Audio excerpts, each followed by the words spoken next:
Hey, most of you look like me, and our communities need you now more than ever. Let's make I Want to Live more than just a hashtag. Let's make it a movement.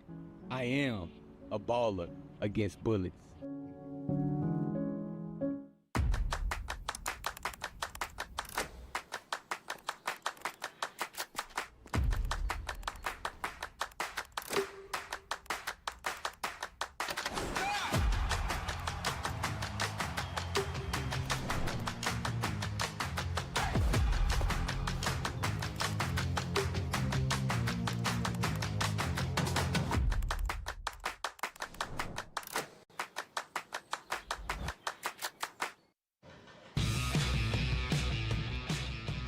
Welcome back, everybody, inside the Apothecary Draft House here in Jacksonville. We're right on the square in downtown, and if you're in the area, come on by and join us. We're live tonight with Coach Shannon O'Keefe, and then Rich Rodriguez, the football coach. He'll join us from 7 o'clock until 8 o'clock this evening, so about 90 minutes of sports talk coming your way right here.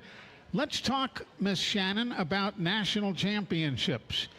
How many have you won, be it an individual, be it a doubles team, be it as a head coach?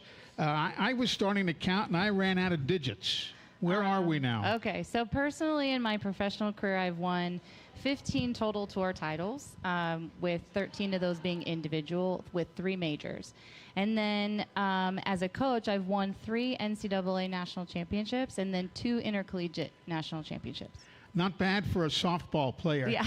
How did you transition from being a sure thing in softball to a bowling coach? Yeah, most people don't know about me at this point in my life. They just associate me with bowling, but I was an All-American softball player in college.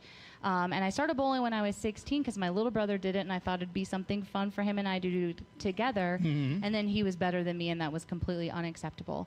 And then I realized there were some cute boys, and my dad used to make me rent shoes, and they were awful, and he wouldn't buy me shoes because he said I'd never be good at it. So kind of all those things combined led me to the path of bowling. You know, it's an amazing story, really, when you stop to think of it.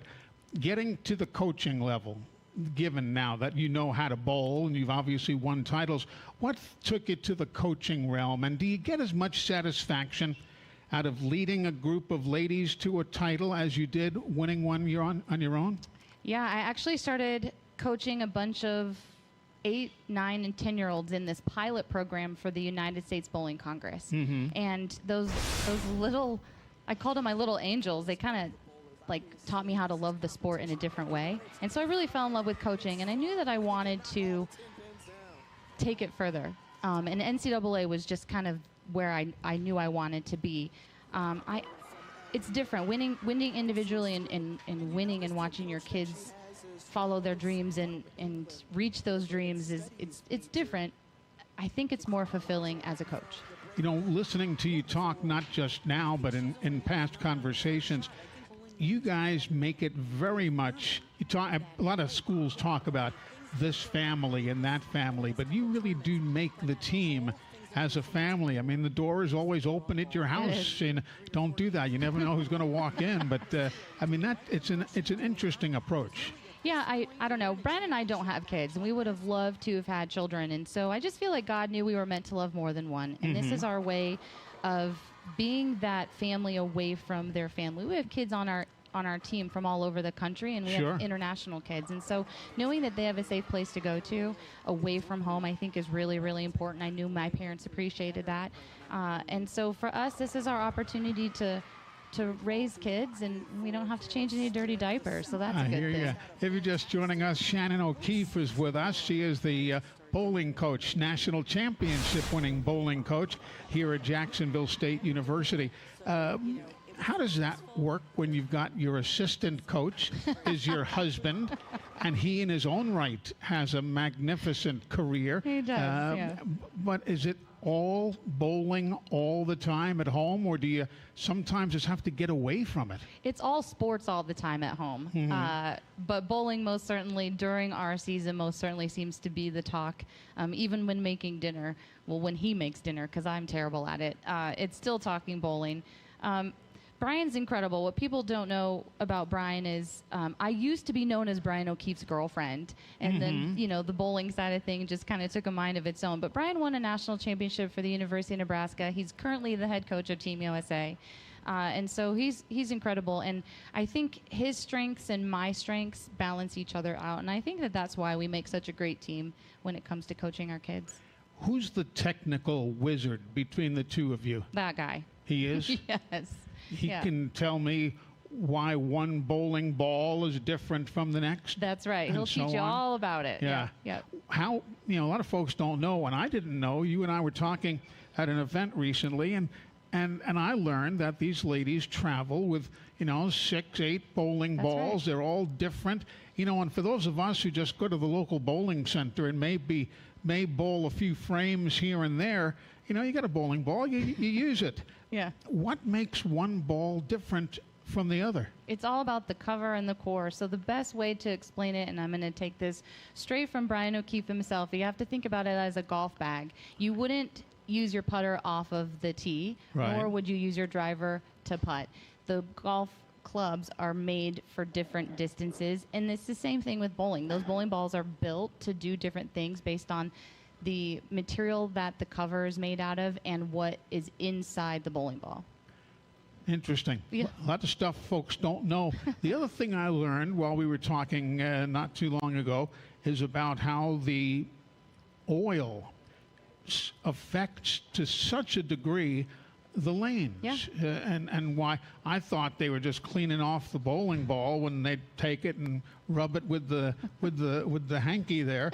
But the fact is, yes, they're cleaning it off, but it's not just for aesthetics. No, yeah. It is for a purpose. Yeah. So every single time a bowling ball goes down the lane, it is picking up oil and taking it off of the lane, and at times most of the time distributing it further down the lane. And sure. So another really great way to think about bowling, if at the level that we compete at, is Brian says all the time, it's an invisible game of chess. So if you're a golfer, imagine being on that tee box and all you see is this big, huge open fairway and there's no trouble anywhere. Mm-hmm. And as soon as you hit that golf ball, all of a sudden a water hazard pops up and the sand trap pops up and trees pop up. And so every time you throw a bowling ball, you can't see the hazard. You have to read the ball motion. And so we're constantly making adjustments, whether we're moving on the lane, we're throwing it soft, or we're throwing it harder, changing bowling balls. All of that happens strictly based off of knowledge from doing it previously. Interesting. We're going to come back. I want to talk about recruiting for bowling. And do they come from high schools? Do the ladies come from club teams? We'll get into that and a whole lot more. And again, if you'd like to join us in conversation tonight, the phone number is open at 256-369-1688. That's 256-369-1688. You're listening to Jack State Live and The Rich Rod Show on the Gamecock Sports Network.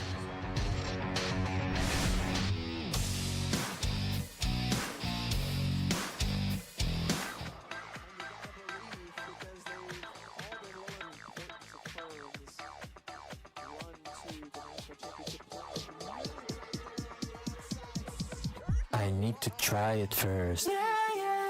The Civilian Marksmanship Program, also known as CMP, is a national organization dedicated to training and educating U.S. citizens in responsible uses of firearms and air guns through gun safety training, marksmanship training, and competitions. Their vision is to lead the nation in marksmanship excellence, providing safe, high-quality, and innovative programs with a focus on youth. For more information about the CMP and upcoming events, visit thecmp.org. Eli Gold here. Ready for a winning drive? Go see my friends at Cooper Chevy Buick. Choose from hundreds of new Chevys and Buicks, including a great selection of Car Bravo certified used. Score big with low finance rates and ask about their guaranteed credit approval program. Get top dollar for your trade, no matter the yardage. Your road to victory starts today at Cooper Chevrolet Buick in Anniston or online, cooperchevrolet.com. Official sponsor of JSU Athletics.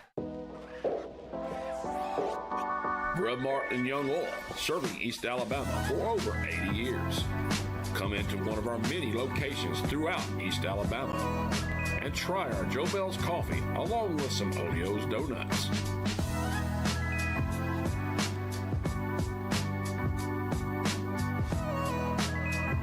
From Center to Jacksonville to Auburn and everywhere in between, Grub Mart is here for you.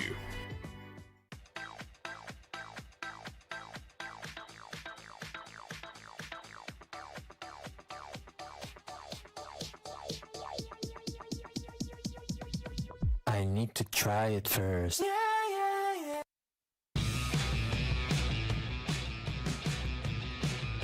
We're back live at the Apothecary Draft House here in Jacksonville, Alabama. First show of the year.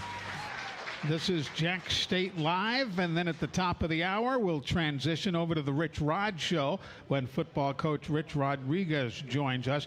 We were just talking about recruiting before we went to the break, and I had mentioned not only high schools, but club teams and so on.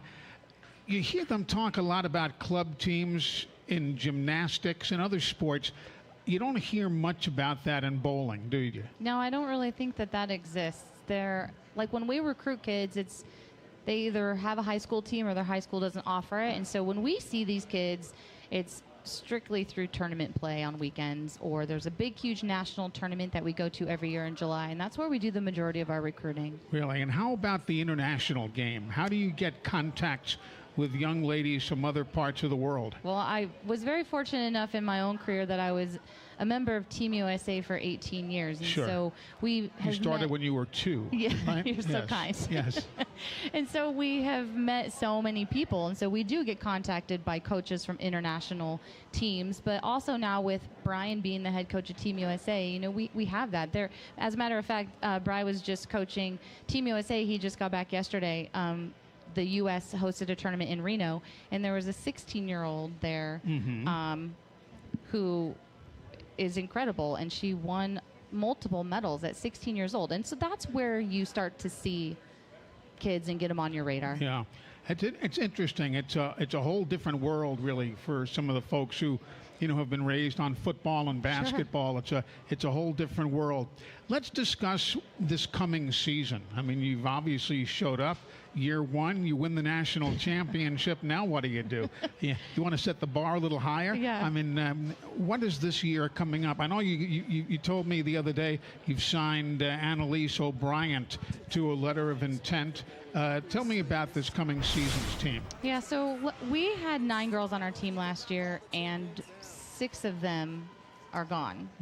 All 5 girls that were physically bowling on that TV show have all graduated. Really? And so we have gone from one of the most oldest teams ever to compete, probably. We had 4 COVID seniors, to quickly being one of the youngest teams in the country.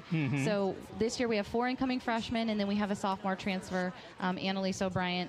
She actually just about a month ago was competing for Junior Team USA in Korea at the World Championship. So she most certainly kind of helps tie it all together and help transition the younger ones with our older ones that returned. How much can you coach an athlete? You know, once they get to your level, they have been bowling for many years. They have their style. They have their approach to the line and so on. How risky is it to try and teach somebody a new trick? It's definitely risk versus reward. You know, the biggest thing is straight arm swings and making sure that they're maximizing their leverage as a player. I'm sure that's, you know, consistent in lots of sports, but using their legs properly. And so those are things that we check off. The other thing is helping them become extremely aware. As much success as I've personally had, I still have those little physical items that I like to revert back to that in the long run end up causing bad shots. And so it's finding those items that these kids revert back to and giving them the awareness, but also what can they think about in order to fix it in the middle of the game. Shannon O'Keefe is with us. He is the bowling coach here at Jacksonville State University, recruiting ladies to come to Jacksonville, Alabama. It's not, you know, necessarily a vacation destination. What do you mean? And I say that respectfully. I love it. How difficult is it to get ladies to come here, or is the success of the program just lure them right in? We were very fortunate. We were at a small D2 school in Southern Illinois, and there's no divisional differences in women's bowling. And when Brian and I decided to take a leap of faith and come to Jack State, we knew D1 is where we needed to be. Sure. Because of who we compete against and the experience that they're able to give their kids. Recruiting was becoming more challenging for us. But when we made that leap of faith, you just never know if your kids want to follow you or not. And all 6 of our returning varsity players followed us here. And so we most certainly got started off on the right foot. But just the overall welcome that we have received from not only Jack State, the athletic department, the administration, everybody, but also the community as a whole has been so incredible. And it has actually made recruiting very easy. Yeah, success breeds success. It does. I remember hearing that from the legendary John Wooden. I asked him about that from his great days coaching at UCLA, and he said, who wouldn't have wanted to play for us? Yeah. And I understand, yeah. But I humbly feel that way, but I typically don't project that out into the world. But it's most certainly showing that in the kids that we are getting, and we are completely done recruiting for 2 years, which is nice, and we're getting all the best kids. Sure. So it's a good feeling to be on the other side of it. We're going to come right back more with Shannon right after this. We'll talk about the upcoming schedules and what's things looking for in the immediate future as we continue. And don't forget Rich Rodriguez, top of the hour, as you're listening to Jack State Live and the Rich Rod Show on the Gamecock Sports Network. Whether it's family for dinner or game time, it's time for Johnson's Giant Foods Deli. All you have to do is drop by Johnson's Giant Foods and grab whatever you want, hot and ready to go. Chicken salad and chicken fingers to die for. Savory ribs, salad, dessert, you name it. It's waiting for you and your family or friends. Johnson's Giant Foods with 5 locations in Gadsden, Atala, Jacksonville, and Coldwater. The weather is warming up and spring is just around the corner at Miller Sand and Landscape Supply. I'm Craig Miller, and we've got something for everyone. From bulk materials like sand, gravel, and mulch to beautiful outdoor decor to make your outdoor living space the envy of the neighborhood. See our beautiful selection of Mazzarelli fountains, flowers to brighten your garden, and an outdoor center loaded with beautiful decor. Whether you need a little or a lot, visit Miller Sand and Landscape Supply. Serving East Alabama for over 20 years, Samco is your local convenient, clean, and friendly gas station. Fill up your tank with gas, diesel, or your favorite snacks and drinks. Samco has 48 locations to serve you in Calhoun, Etowah, Marshall, Talladega, and Cleveland counties. Samco is a proud community leader in giving back to help support local schools in East Alabama. For your convenient, clean, and friendly gas station needs, it's Samco.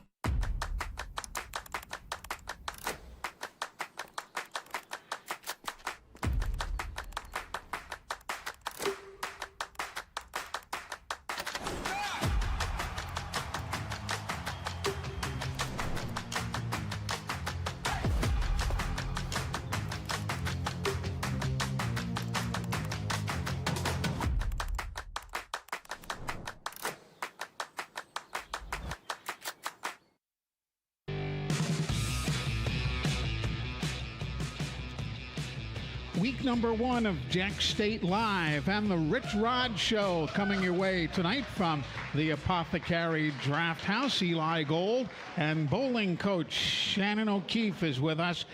What's the process now of putting together a bowling schedule? Because you've got X number of days you can compete. It's a little different, your rules. How do you put together the new schedule? We have 32 competition days that we can use for regular season throughout the season. And so how bowling works is somebody will host an event, so everybody will go to that location. So and when you say everybody, you mean everybody. It feels like it. You know, there are some smaller tournaments, but like Vanderbilt will host in March up in Nashville, and there will be 36 teams that show up there. So people just fly in from all over the country, and we'll bowl up to 5 matches a day. We'll get 13 matches in on a weekend. So yeah, so that's the way it works. It's not just one match a week or anything like that. It's a whole different animal. How easy or difficult is it to schedule the national champion, defending national champion? Granted, your roster has changed. Do others want you in the field, or do they rather see you elsewhere? No, I think all of us, we used to host at our old institution. We want the better teams at our tournaments because it helps everybody's RPI and strength of schedule if they get to bowl the better teams. And so most certainly want the better teams there. We really try to pick our schedule based off of knowing that other top teams will be there. And what do you guys do for practice? How much practice time? Are you bound by the same NCAA rules of 20 practice hours and so on? Yep, we are. We do classroom sessions with our kids. We have workouts, and then we have 2 hours. Well, once season begins October 1st, we have 2 hours every day, Monday through Friday. And where do you work out? We work out at the Riley Green Center, but then the practices are at Big Time Entertainment in Oxford. Okay. And that's the thing people don't understand. They say, well, why can't we host tournaments?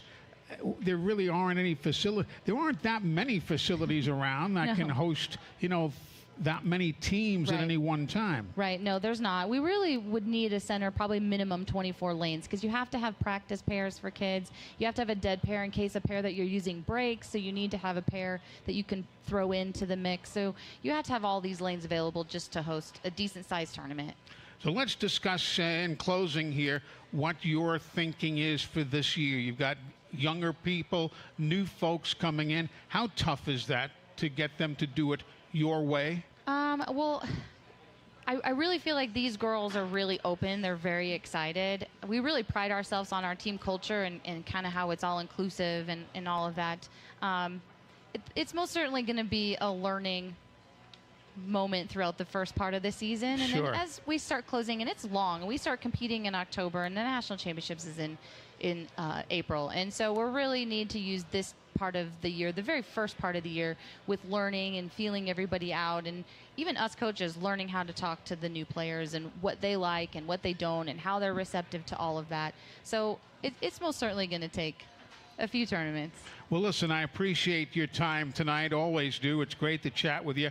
You have taught me more than I would ever have imagined knowing. Ever wanted to know? Not ever wanted, but more than I ever imagined knowing about bowling. But it's been a thrill. I'll tell you, you guys just captivated this campus and this community. A national title, I don't care what sport it is. That's big-time stuff. It's pretty fun. It really is. Congratulations. Great to see you. Thank you so much. Always great to see you. Always a pleasure to have Shannon O'Keefe with us here on the show. Taking a look at some other goings-on as far as the goings-on at JSU. Jack State's athletic director Greg Seitz announced the promotion of Robbie Fields to the director of golf for the university. Also, Silas Elliott has been hired on as the head men's golf coach. Of course, Julie Boland, no doubt you heard about this recently, announced as the new head coach for Jack State softball, a longtime assistant, and now takes over as the head coaching position after the retirement of Hall of Fame coach Jana McGinnis. So our congratulations all around there. And we're going to get Coach McGinnis on the show one of these days here and talk about some things that she's got going on for herself now. After representing Norway in the European under-20 championships last summer, Jack State track and field freshman Camilla Dahl Christensen has been selected to once again represent Norway, this time in Lima, Peru, as part of the under-20 athletic championships coming up starting tomorrow, as a matter of fact. Other goings-on, Jacksonville State's women's tennis team announcing their schedule for the upcoming year. It'll participate in Charleston Southern's tournament to open up their season in late September.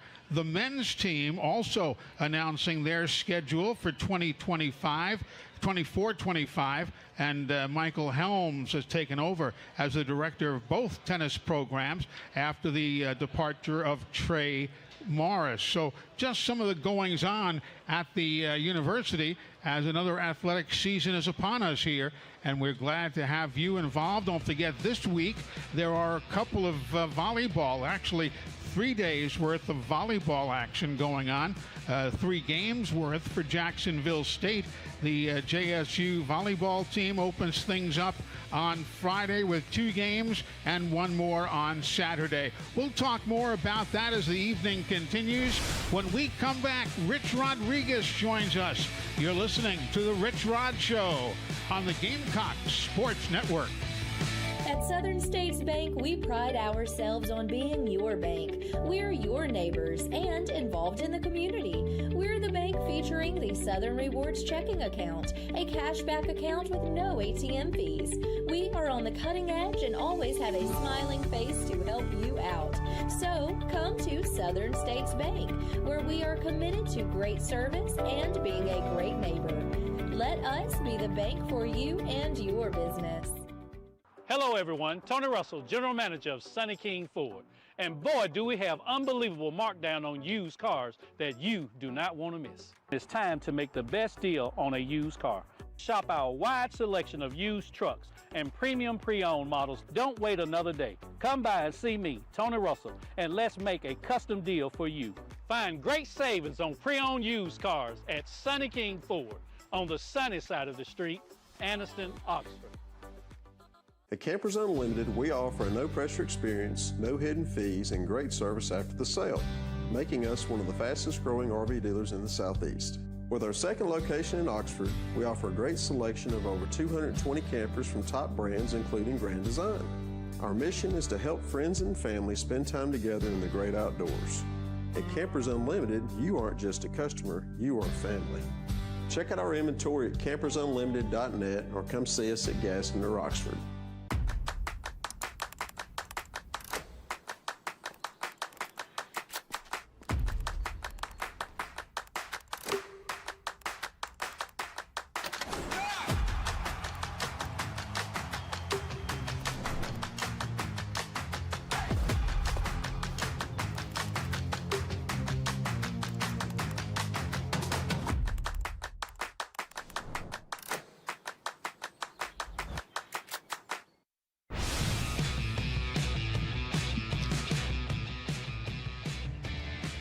Welcome back, everybody, as we continue.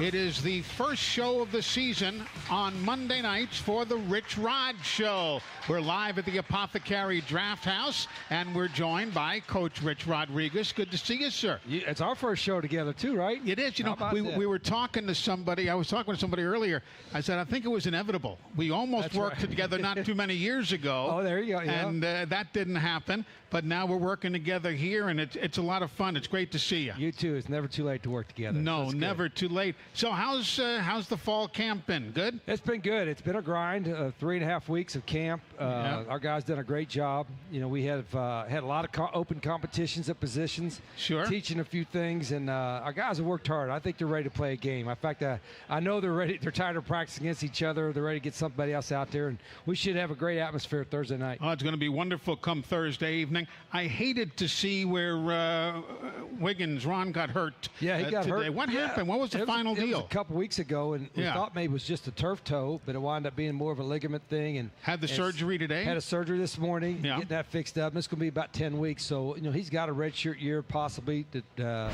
we can use for that. But he's a good player. Fortunately, we brought a lot of running backs in. So we have a lot more than we have. It was a big problem in the spring. But we have some newcomers coming in to give us some depth. Anytime you lose the guy who was the MVP in the bowl game, it's never good. Well, anytime you lose anybody, yeah, that's a play that's going to be playing for you. But that's the game. It's a physical game, and you know a lot of things happen. But you know, I'm confident in what we got. We're probably playing more guys. At least the plan is than we've ever had in the last couple of years, and we're going to have to do that to win some games this year. Yeah. I went to a couple of practices, not all that you've been to, obviously, but I was watching. You've got talent out there. There is some talent out there. The interesting thing is you got so many new guys. Yeah, how they're going to work in. You know, in this day and age, you know, you still want to build a program along with building a team. But in the day, it used to be you had 25 maybe 30 newcomers counting walk-ons, and now it's 60. Yeah. Half our team are guys that were new that weren't here last year, and that's just the day and age we're getting in. So the sense of urgency to teach them, for them to adapt to our culture, not us adapt to them, has been a big point of emphasis for us. And they have. I think, it's still, we haven't played a game yet, so that's going to be the true answer. But I do think the returners that we have helped establish the culture. The new guys have fit in pretty good. For those of you who'd like to join the conversation, feel free to pick up the phone, 256-369-1688. Those of you who are watching on the TV side, you see the screen up there with the phone number. Those of you listening on our radio affiliates, 256-369-1688. If you'd like to be part of the program here tonight. Hey, before we go any farther, today is National Dog Day. Have we done anything for Roxy and Rambo? No, I didn't know that it was Dog Day. I'll give them a special treat tonight. Yeah. Everybody that knows me knows how we feel about our two little Pomeranian puppies. And Roxy is just as people. Roxy is the true. She's a lady, she's quiet, she's nice, and all that. And Rambo fits Rambo. You know what I'm saying? Yeah. He's a little feisty. But yeah, Dog Day. I'm sure my daughter Raquel got something for him. I'm sure she probably does, and Rita must have something as well. Yeah, Rita's got something cooked up for him, I think, maybe. We're visiting with Rich Rodriguez, who, yes, indeed, coaches do have real lives. They have pets, and just like everybody else, they've got other interests. What interests did you have as a kid before you got involved in football when you were growing up there in West Virginia? It was really all sports. I grew up in a little coal mining town called Grantown, West Virginia. Population back then, the population was about 500. Now it's about 50. The mine shut down. But I just played all sports, and we had a little league team, but it wasn't like how they have A team and a B team. It was just one. Yeah. And whether you're in the second grade or the sixth grade, you had to be good enough to make the team. So I played Little League baseball. Didn't have a Pop Warner football team until my 7th or 8th grade. Played that, of course. Then played junior high basketball. I loved all the sports. It didn't matter whatever sport was in season. That's what I played, and I was kind of obsessed with anything and everything sports. And then a lot of people in Granttown, West Virginia, and the rural areas hunted a lot, but I didn't hunt or fish a lot. I did a little bit, but I got bored too easy. Yeah. It's kind of hard to sit in a tree stand for 5 hours. I hear you. Waiting on a shot to a deer. So I did that a few times just for the challenge of it, but I was into all the sports. What was the deal in West Virginia in those days? I mean, look, you got Jimbo Fisher, you had Nick Saban, you got the Mountaineers, who have had good programs over the years. What was it about that area that spawned these great football minds? Hell, there's nothing else. The coal miners on Friday night, they want to come out and watch high school football, and so that was a big deal. It was important, and it was kind of neat because everybody that played, that got really, really close to we had the high school I went to. They won a state championship. I mean, everybody in the community seems like they came out to the games. We got really good coaches there, and it was important to them. That's what's really neat. It was really, really important, and it was a great. Both my wife and I both grew up in small towns in West Virginia. She grew up in a town called Jane Lou. That's actually a town. Jane Lou, and her town had one stoplight. I had one, but it didn't work. Really? So she's one up on me on there. But it was a great upbringing. My dad was a coal miner. My mom was a teacher's aide, and so. I got to see a lot of good hard work. You did. Let's talk about good hard work on the practice field. Let's get back to this year's football team here.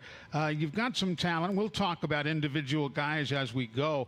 But when you got this team together day one for the start of practice, what did you see and how far do you think you've come? Well, for the new guys especially, they adapt to them. We don't practice long. I say, the most it's 2 hours. Maybe now it's an hour and 40 minutes or so. But we don't have a lot of wasted time. I don't like a lot of standing around. We get bored easily, So there's a lot of movement. There's structure to our practice. Of course, all colleges at this level have highly structured practice. I'm fortunate that I've got a really good staff. I've got more help, I guess you could say, more managers and trainers. strength coaches, assistant coaches now that we can operate pretty efficiently. And so we think we get a lot. We like to think we get more done in an hour and a half than most people do in 3 hours. And our pace and our tempo helps with that. I watched that. I noticed that, and I told my wife about it when I came back from practice that first time. There is no standing around. No, it isn't, and that's part of it's, you know, Eli, the way we play. We don't want let, and there are moments you got to stop and walk and talk and teach and do all that. But when it's game time, so to speak, and live time at practice, we like to keep the tempo up and keep the intensity up. And I try to make the practices, you know, more difficult than the games. That's every coach wants to do that, right? Sure. Hey, practice is harder than games, but a lot of times when they say that, they're just saying that. We truly believe a lot of times our practices are going to be tougher than the games, because in the games you have TV timeouts, a lot of breaks in the action, and whereas in practice there's not. You know, we take 2 breaks, but other than that, we're moving around pretty good. What I found interesting is the spread of age among your assistant coaches. Yeah. You've got guys who are just out of college not that many years ago, and guys who are in college, and those buildings probably aren't standing any longer wherever the heck they went. There's a couple of us that are older, and sometimes we have to coach the coaches, the young guys. You know, they're still learning, and there's a lot. I mean, sometimes you can there could be too much coaching per se, from the standpoint, you know, you read so much stuff, and this sounds like a good idea, but it's not really applicable to the guys that you have or the system that you're using. But there is a couple older guys, myself and Coach Trickett. We've been around. Been around the longest. Coach Smith has been around a long time as well with me. So, but then there's, like you said, a bunch of young ones. And I have some really talented young graduate assistants too, which you hope that they, you know, get a great experience here, learn a lot, and then they'll move on up in the profession. How's the offensive line coming along? I know there's a lot of new faces. Probably been the most consistent group we've had, and then no surprise because of the way Coach Trickett works those guys. And, you know, we've got a little bit more depth. You know, we lost a couple really good players from last year, but, you know, I like, we're a little bit bigger. You know, we're not a big team overall, particularly defensively. We're probably a little undersized. We're pretty athletic, but, you know, we do have some size on the O-line. Let's talk about recruiting guys of size. How difficult is it?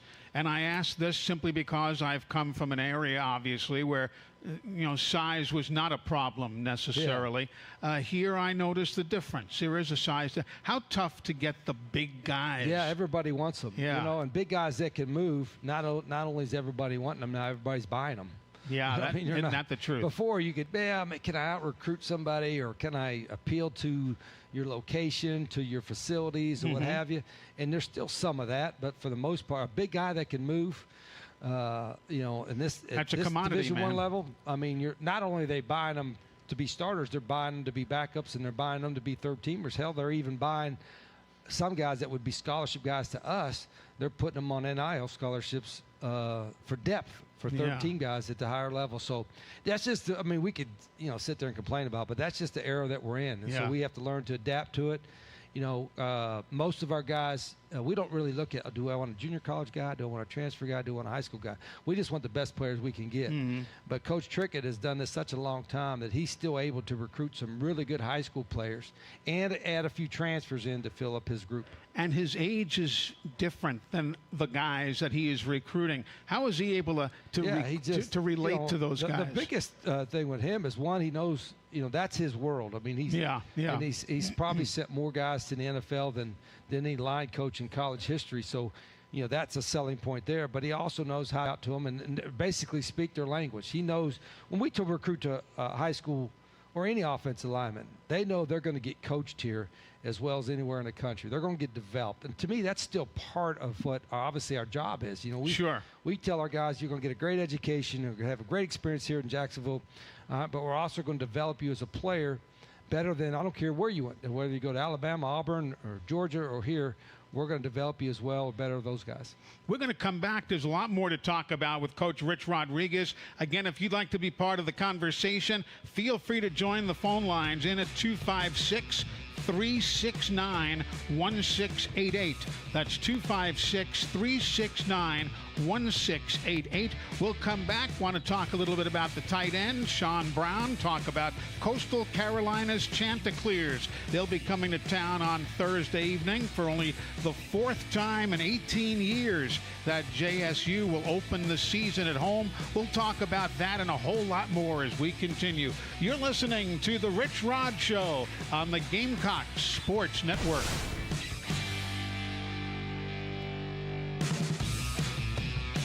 Can you buy for $10? A hat?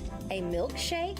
166 channels plus live sports? That's right, for only $10 you can get 166 channels of classic TV shows and movies, including the latest news update from all around the world and local sports. Just simply go to 24ctn.com and click download, and then for only $10 you can have access to the best TV available. Come out and check out the Alabama Tractor Difference. We can take care of all your needs of parts, sales, and service for RTVs, zero turns, and tractors and construction equipment. See us here in Lincoln at 620 Speedway Industrial Drive. Or come visit us here in Asheville at 275 6th Avenue, or give us a call at 205-594-7000.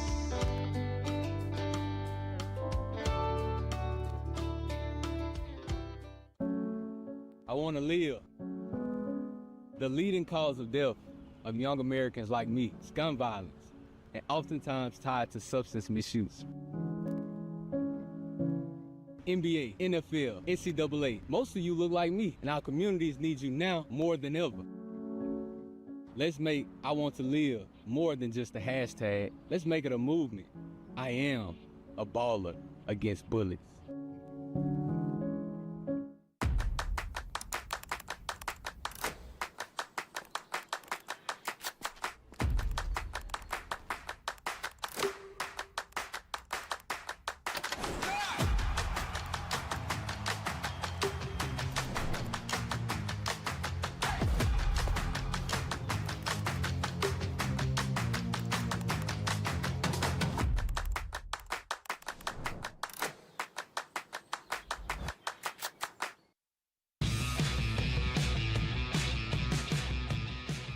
You're looking at the Apothecary Draft House here in the Square, Jacksonville, Alabama. I'm Eli Gold. I'm the guy in the black shirt. The guy in the red shirt here to my right, that is Rich Rodriguez, head football coach at JSU. Isn't this a beautiful place? It really is. I had never been in here until I got tied up with JSU, and it's a brilliant idea the way they have this working. They've and got some draft beer if you like draft beer. They've got ciders. They've got all sorts of stuff. And, of course, we're here on Monday nights talking sports, talking football. You can't beat that. We've got an hour and a half every Monday night during the football season with both a look at other aspects of university life and the 7 to 8 o'clock hour with Coach Rich Rodriguez. Let's talk about Sean Brown, a very talented tight end. How good is this young man?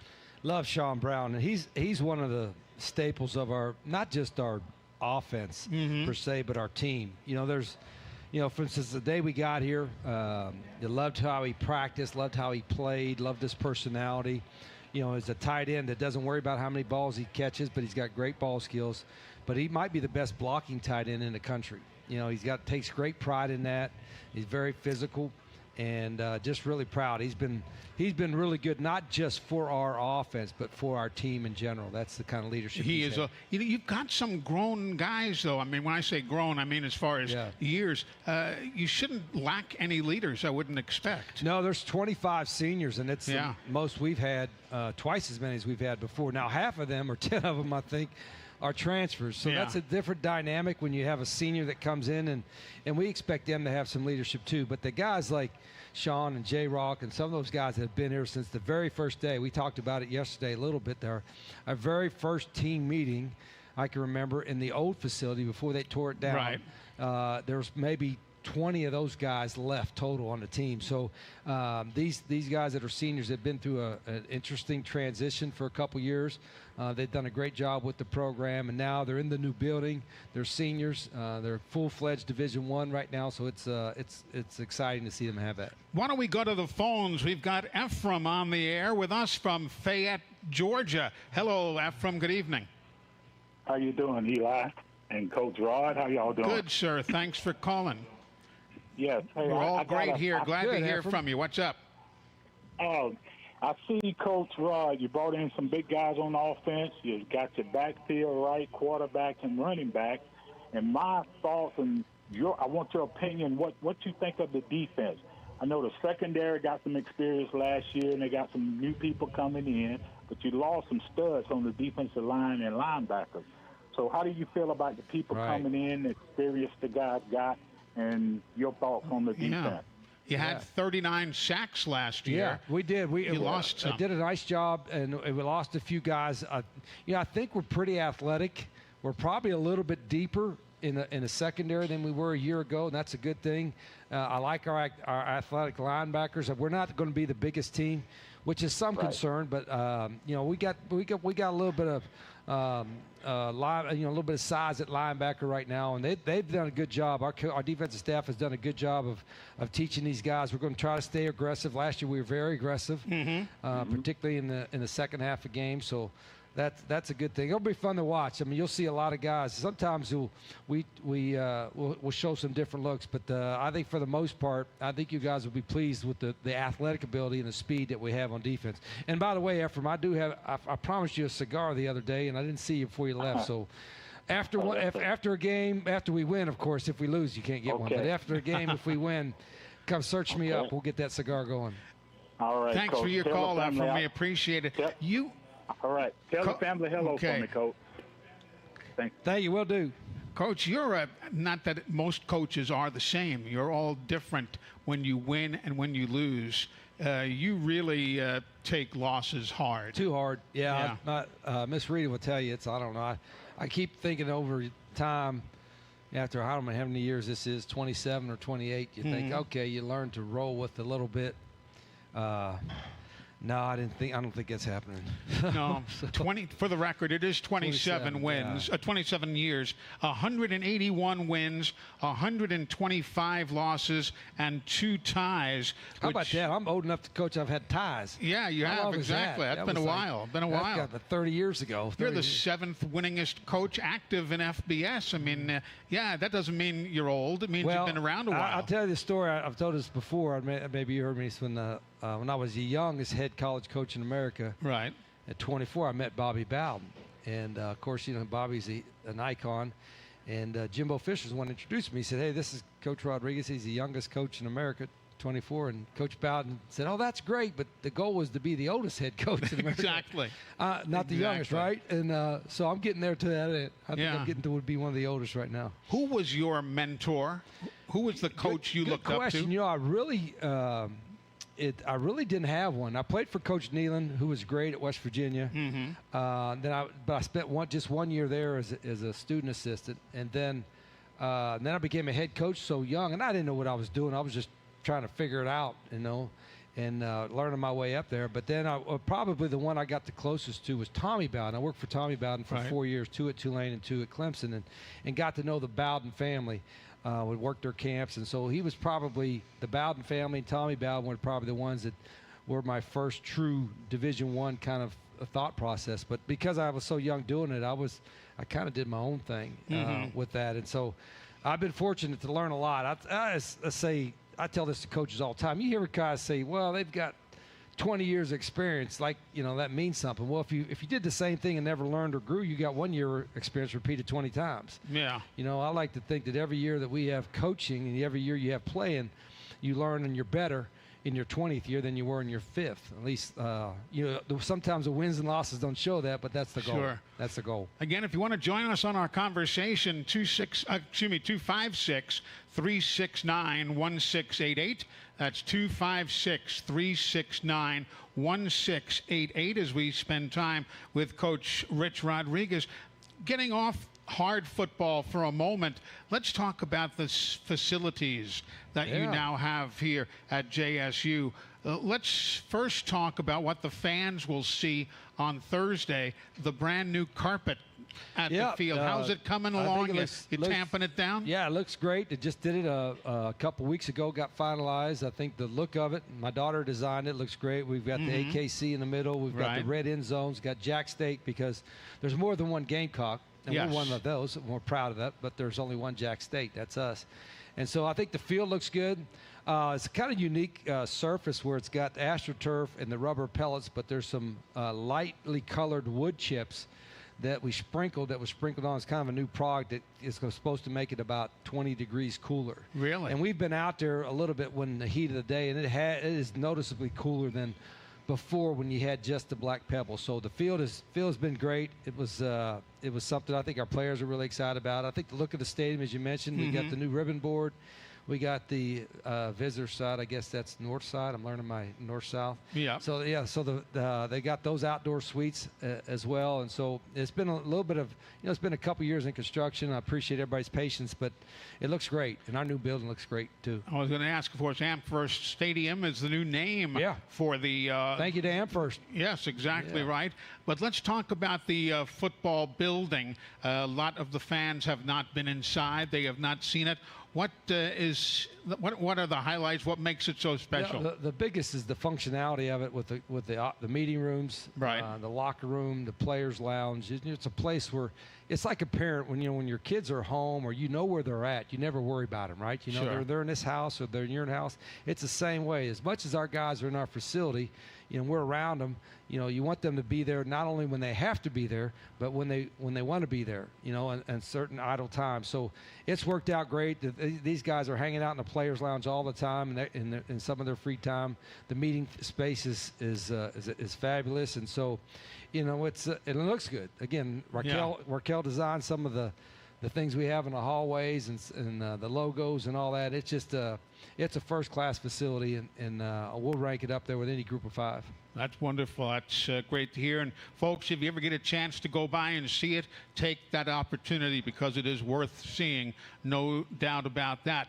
I'm just sitting here looking at my chart, and I stare at the name of Jack Dawson, the Ray Guy nominee in the preseason. How good is this Australian, and what is his style out there? Yeah, he's very committed to his craft. He works at it really hard. He's a unique individual.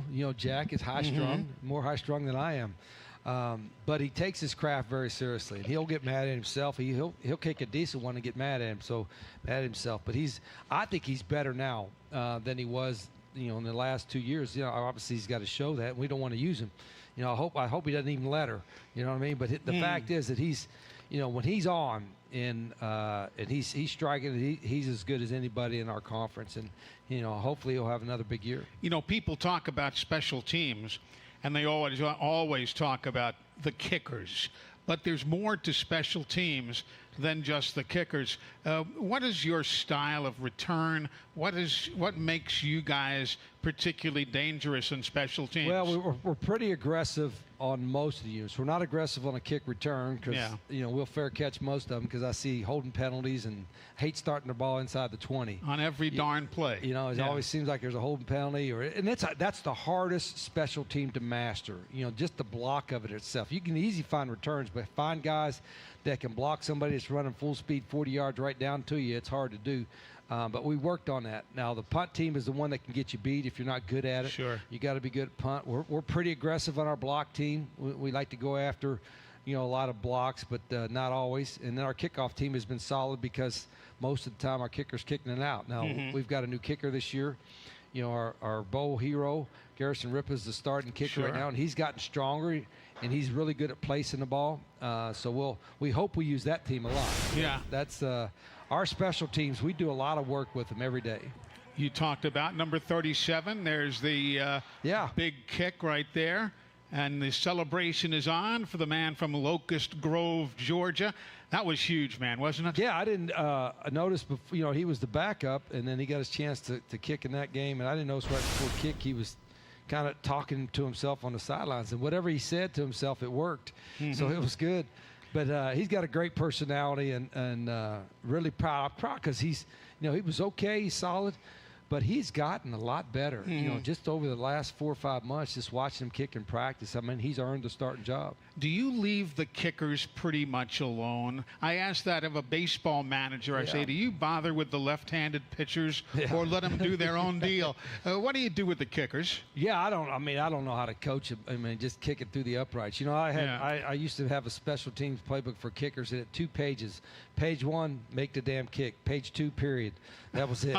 So I didn't want to overcoach them, but those guys do take their craft seriously. And then we have Austin and Pat, our 2 special teams coaches, do a really good job with those guys. Sure. We're going to come back. We'll zero in just a bit on quarterbacks. Who do you agree that when things go well, they get too much credit, and when things don't go well, they take too much blame? Or do you see it differently? 100%. That's the nature of the position. It is. 100%. It is. We'll talk about that when we come back. This is the Coach Rich Rodriguez Show. We're live tonight from the Apothecary Draft House, and you're listening to it all on the Gamecocks Sports Network.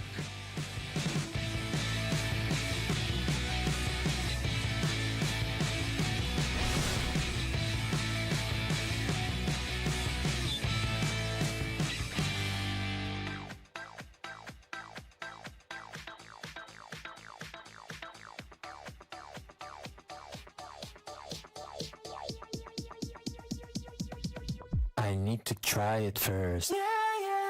The Civilian Marksmanship Program, also known as CMP, is a national organization dedicated to training and educating U.S. citizens in responsible uses of firearms and air guns through gun safety training, marksmanship training, and competitions. Their vision is to lead the nation in marksmanship excellence, providing safe, high-quality, and innovative programs with a focus on youth. For more information about the CMP and upcoming events, visit thecmp.org. Eli Gold here, ready for a winning drive? Go see my friends at Cooper Chevy Buick. Choose from hundreds of new Chevys and Buicks, including a great selection of Car Bravo certified used. Score big with low finance rates and ask about their guaranteed credit approval program. Get top dollar for your trade, no matter the yardage. Your road to victory starts today at Cooper Chevrolet Buick in Anniston or online, cooperchevrolet.com. Official sponsor of JSU Athletics. Grub Mart and Young Oil, serving East Alabama for over 80 years. Come into one of our many locations throughout East Alabama and try our Joe Bell's coffee along with some Olio's donuts.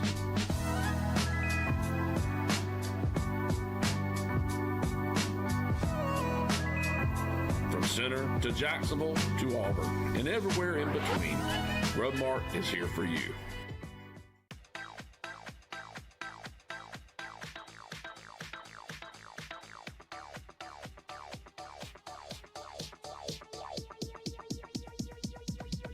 I need to try it first.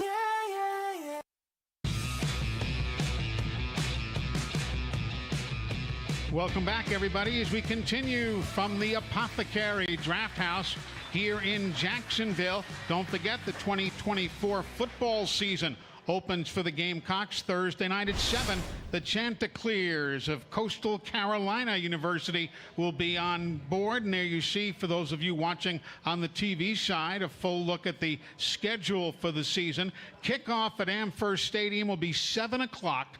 Radio coverage on the Gamecock Sports Network starting at 5. Mike Paris, Ray Hammett, they'll be back together again. For Mike, it's going to be his 42nd season behind the microphones. That's this Thursday night at 5, Amherst Stadium. The Gamecocks and the Chanticleers. CBS Sports Network will have the TV coverage with Jordan Kent and Logan Ryan on the call.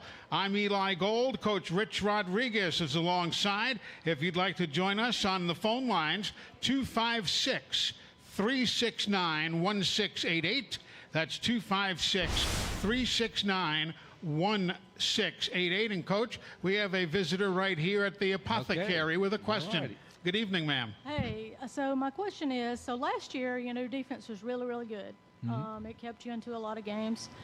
This year, my question is based on the mental and physical. There's two different aspects of this game.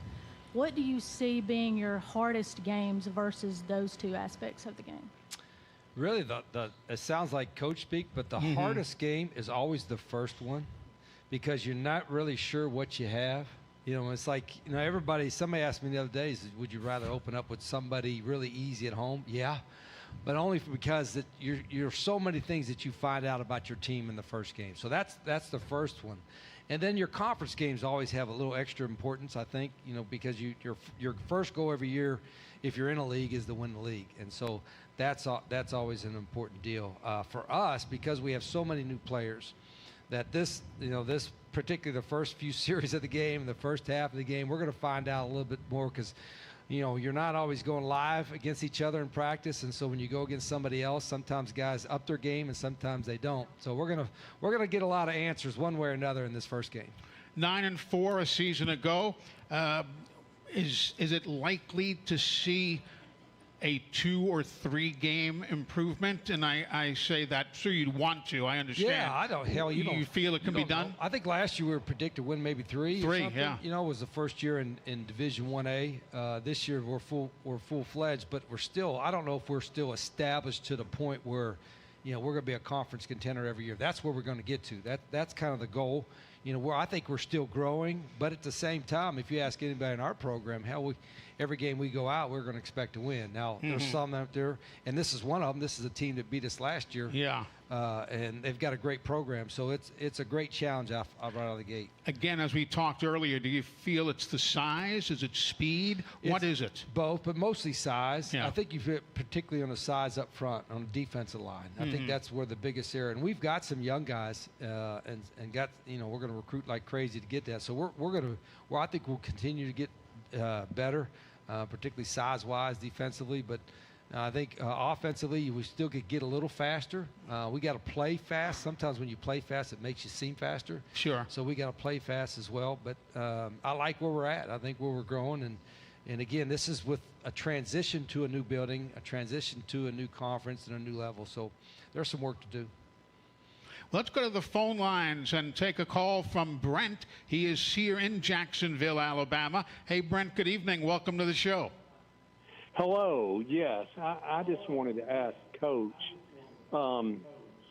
with Coastal Carolina having the quarterback that they had last year and then bringing this new guy in from Michigan State, how difficult is it, you know, to plan for that? I mean, what do? Do you go look at Michigan State film? What, you know, how do you prepare for that?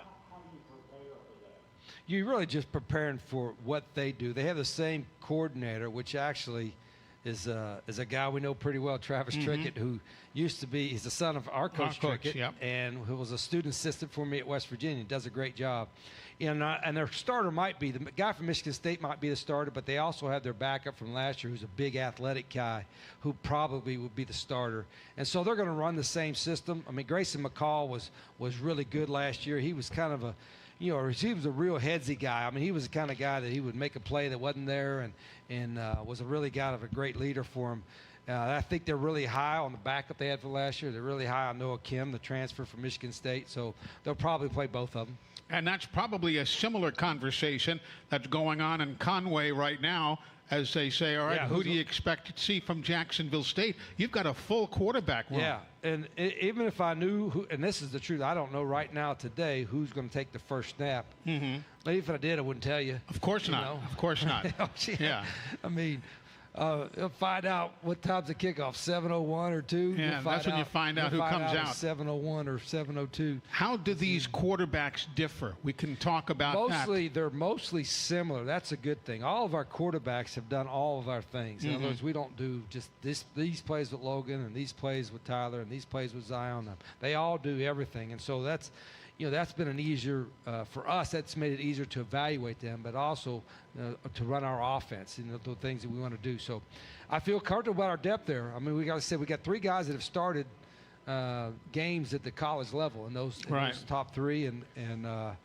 Heck, if you know, well, I'm not one that says, I got to put a guy in there and he stays in there. And I don't want to pull him out if, you know, I make a mistake, I get pulled. That's nothing like that. But if I got 3 guys that we feel we can win with, we'll play all 3 of them. You got a guy, you got Tyler, who's a commissioned 2nd lieutenant in the U.S. Army Reserves.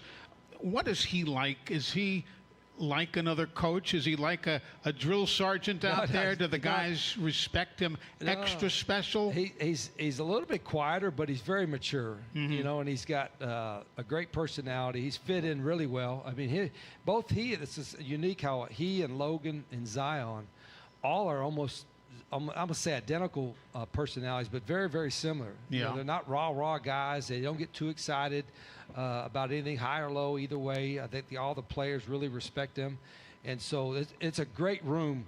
You know, sometimes you think, golly, then we got Caden Creel and Tayshawn Smoot. It's also really good players. I mean, we got a really good quarterback room. And those guys all get along, which is really neat. So I like the room, and I like the depth there.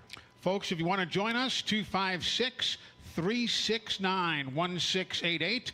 That's 256-369-1688 to join Coach Rich Rod and myself here on the show. We're together every Monday night from 6:30 until 8 o'clock, and we'd love to have you here with us at the Apothecary, or best yet, tune in on both radio and TV.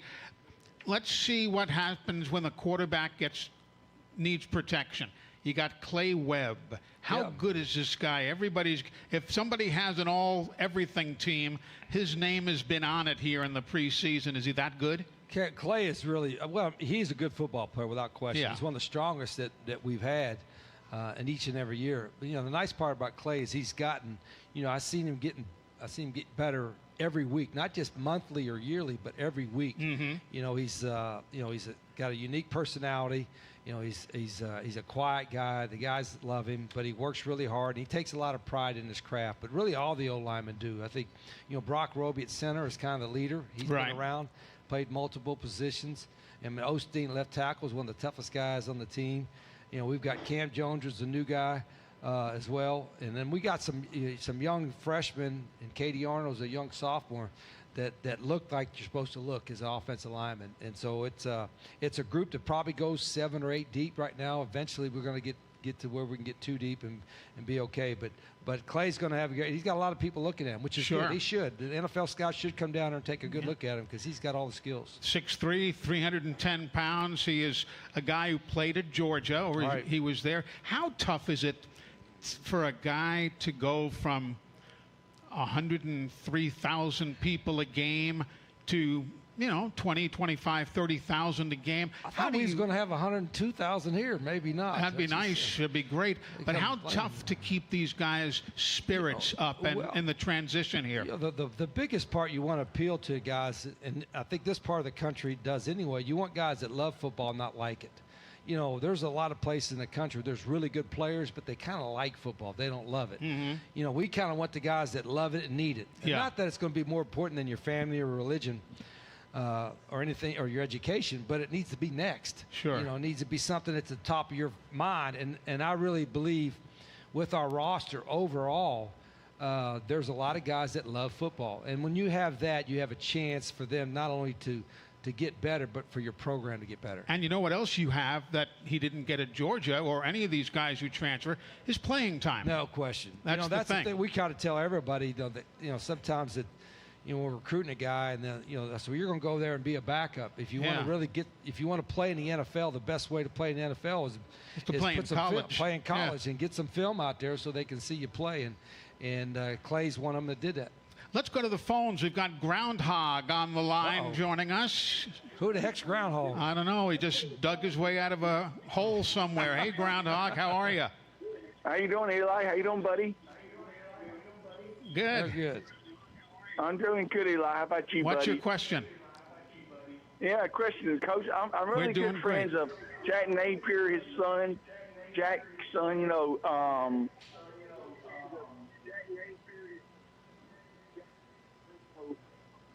Turn your radio down and just talk on away to us.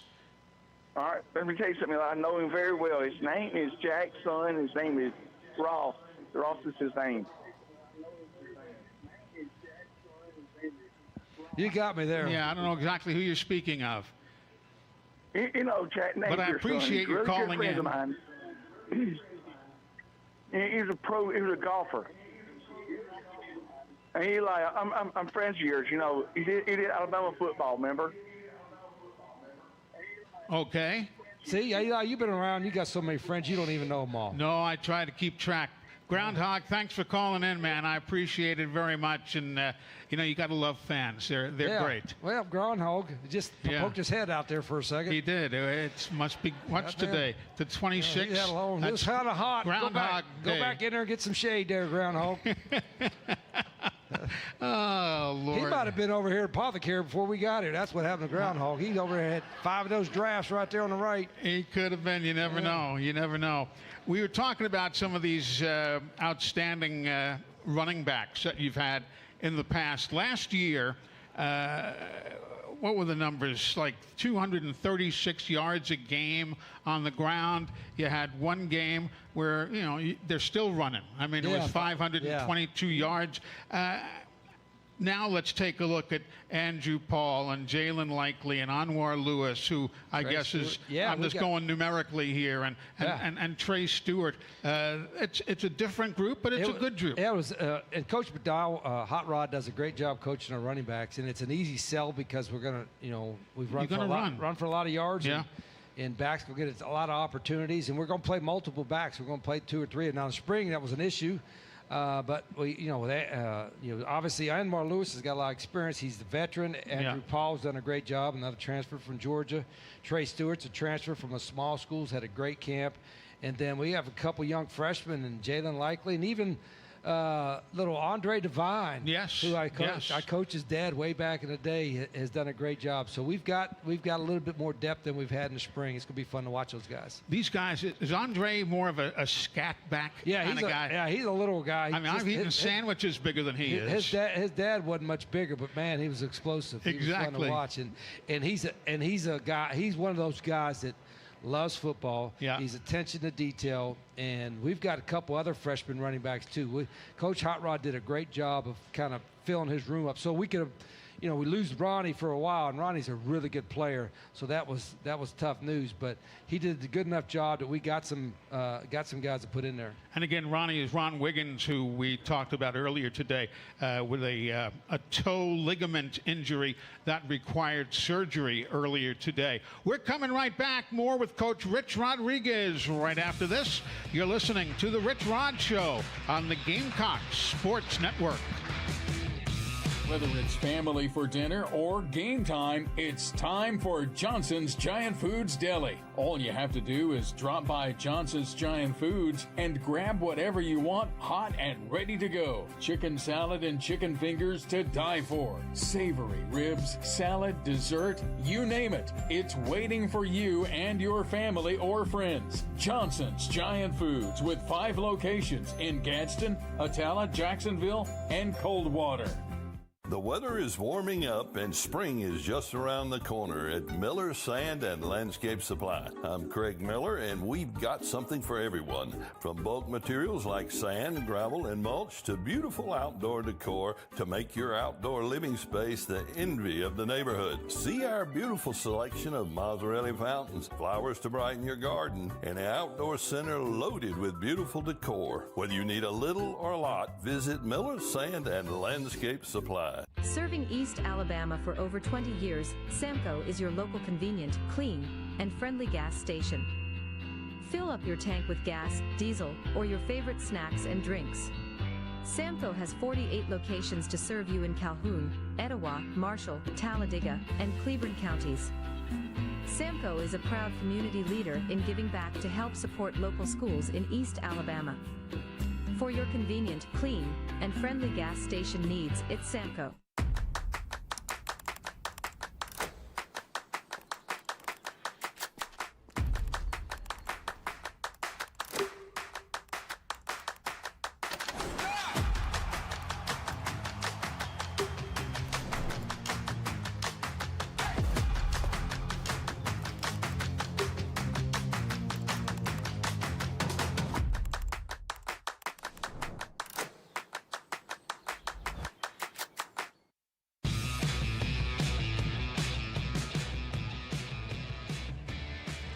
Working our way through this Monday evening here on Jack State Live and the Rich Rod Show.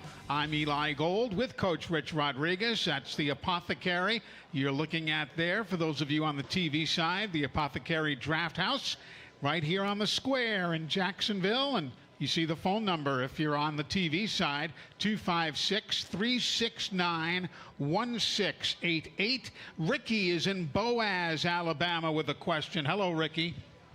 Hello, Eli and Coach.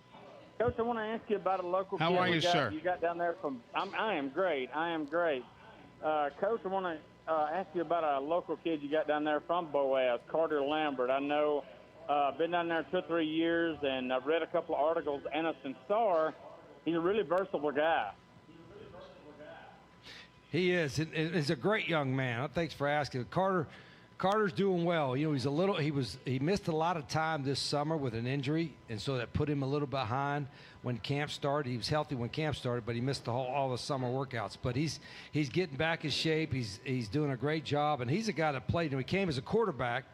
Then we moved him to wideout, and then in the spring he played some running back. So we still have some plans for Carter. He's going to be able to help our football team out, and he does a great job every day. And he's also a great student too. So, you know, he's representing Boaz very, very well. Yeah. And how do kids do in the classroom? That's something that I know you stress. Yeah, better now. I mean, we had to get on them a little bit, you know, when we first got here a couple years ago. I think last semester it was maybe our best. I think got over average around a 3.0 or something like that. And your guys are graduating. The goal, we want everybody to graduate, get a Jack State degree. That's the first thing, is you're going to get a Jack State degree and make a better life for yourself. And that's, you know, we all know that the chances of getting out of any university and making it big time to a multi-million-dollar deal in the NFL, I don't care where you are, that's tough to do. Yeah, and we're unique. We have a lot of first-generation students here, which is, to me, I think is really kind of neat. And, you know, there's a lot of guys, it's the first person in their family to get a college degree, and it's something that they can leave a legacy for generations. And that's the hope, not just for us, I think for our entire university, which our faculty and staff does a great job with all of our students. So, you know, there's no secret that Jack State is growing, and I think it's going to continue to grow because the word is getting out, you know, about our town, about about sports, but about our town, about our education, and this is a great place to go and get that. Did you ever think you'd be the head coach at Jacksonville State University? No, I didn't. You know, a few years ago, I didn't really know where it was. Yeah. You know, like my friends called me. And said, "Hey, I can't wait to come visit you. They got a great beach over there." I'm like, "Oh no, bro, you got the wrong Jacksonville. You got the wrong Jacksonville." But once people come here and they find out about it, they're like, "This is a great place. It's in a beautiful town. You know, the surroundings are terrific." And like I said, it's you know, it's growing, and we're growing in the right way. So I'm blessed to be here. Let's discuss one closing item before we wrap things up on this Monday night. That's this Thursday, the opening game at home against Coastal Carolina. How good, and again, it's difficult. I know when you're opening up a season, you don't know about a lot of the new guys, but there haven't been that many coaching changes over there. Right. So are you preparing for basically what you saw last year? Yeah, and they were good last year. But they may be better. You know, it's hard to evaluate. Like you said, you know, they got a lot of new players. You got to assume that the players they have coming back are going to be better. Yeah. Like we assume the players that we have coming back will be better than they were a year ago. And so we'll find out a lot. We'll find out, you know, we're also trying to figure out what we are. You know, we have high expectations, but we always have high expectations. But in the first game, we've got to sort things out. There's going to be, I don't want our guys to play nervous. I want them, you know, I want them to play loose and free and have some fun. But there'll be some nerves out there, I'm sure, early in the game. And of course, it's not an easy schedule. And I'd be silly to ask any head coach to look ahead past the first game or the next game, but it is not an easy schedule. No, there's no gimmies. There's no small schools on there. They're all Division 1A teams. There's I think 7 bowl games or 7 bowl teams, excuse me, or something like that on the schedule. So it's quite the challenge. And we've been all focused on Coastal for about 3 weeks now, so we'll run out. I hope we have a great crowd. I think the weather's going to be nice. I think we'll have a good crowd. I think it should be a great atmosphere. I'm sure it will be. Well, listen, it's been a lot of fun having you on here tonight. This is going to be a regular Monday gathering for us here as we sit around and cure what ails the world, and we'll get to the bottom of it. Yeah, we can get into some philosophical stuff too, depending on how the games go. But I appreciate everybody coming out. It's been great. Yeah, it's been a nice turnout here today, and I appreciate it. Coach, good to see you, sir. Thank you, Eli. Take care. Coach Rich Rodriguez joining us here on the Rich Rod Show here at the Apothecary Draft House. A couple of things I want to talk about coming up. The fans, you're going to be noticing a lot of new things coming up this week when Thursday gets here at the stadium. Of course, we mentioned it earlier, that ribbon board located on the complex in the west end zone is going to be enhancing all of your experiences coming up this week. We've also got, of course, the new name on the stadium, Amherst Stadium, with a brand new sound system upgrade. It really sounds wonderfully. And of course, the tickets are available. It is going to be a cashless stadium. All ticket booths, as well as concession stands inside Amherst Stadium, will be cashless. That's, I believe, the second year in a row now that we're going to be going that way. But you can dine at the food trucks and all sorts of specialty opportunities there. There's going to be some great tailgating going on and a whole lot more. So all of that coming up starting this Thursday. It'll be a 7 o'clock start for the Gamecocks and the Chanticleers of Coastal Carolina. We're going to come right back and wrap things up from here. Don't you go away as you're listening to the Rich Rod Show and the Gamecocks Sports Network.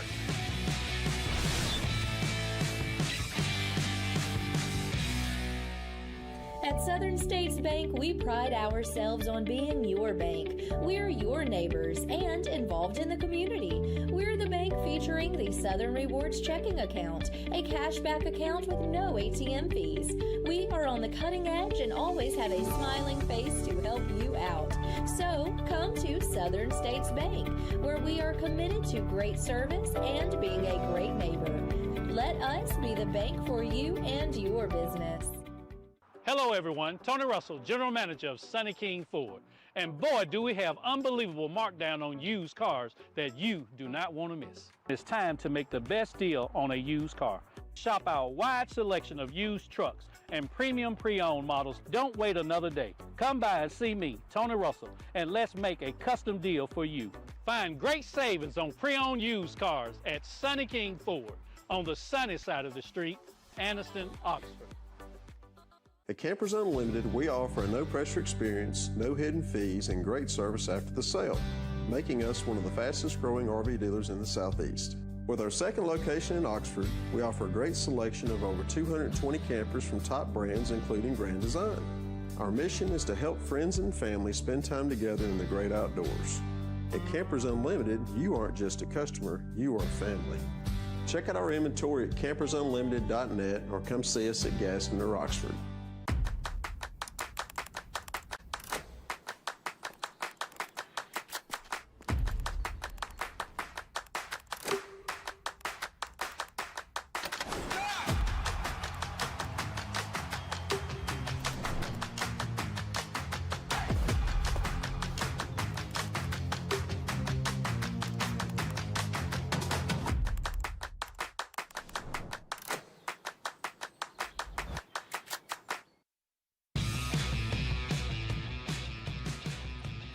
Well, it must have been something I said as everybody has left me, but actually it's because we're out of time and we've got to go for this week.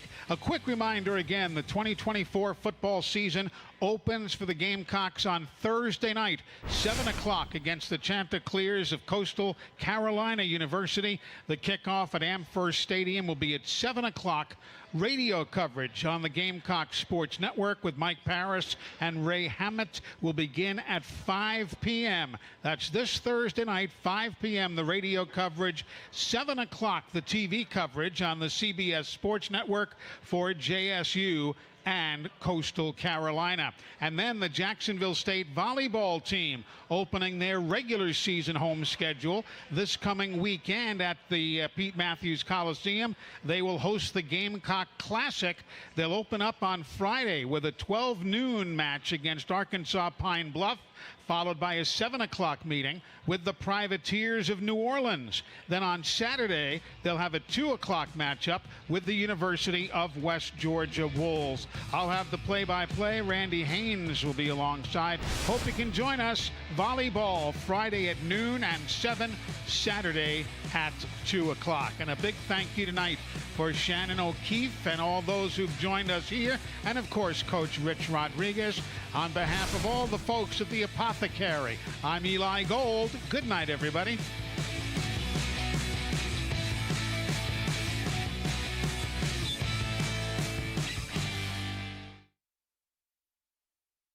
What can you buy for $10? A hat? A milkshake?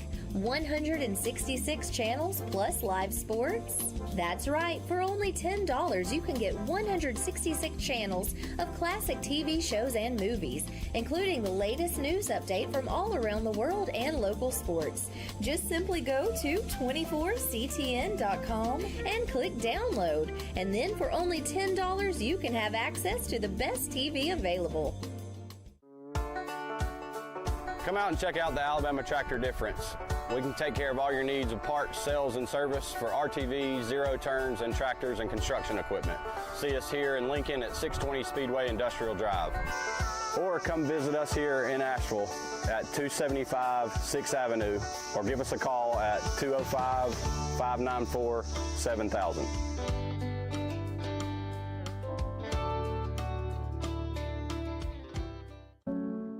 I want to live. The leading cause of death of young Americans like me is gun violence, and oftentimes tied to substance misuse. NBA, NFL, NCAA, most of you look like me, and our communities need you now more than ever. Let's make I want to live more than just a hashtag. Let's make it a movement. I am a baller against bullets.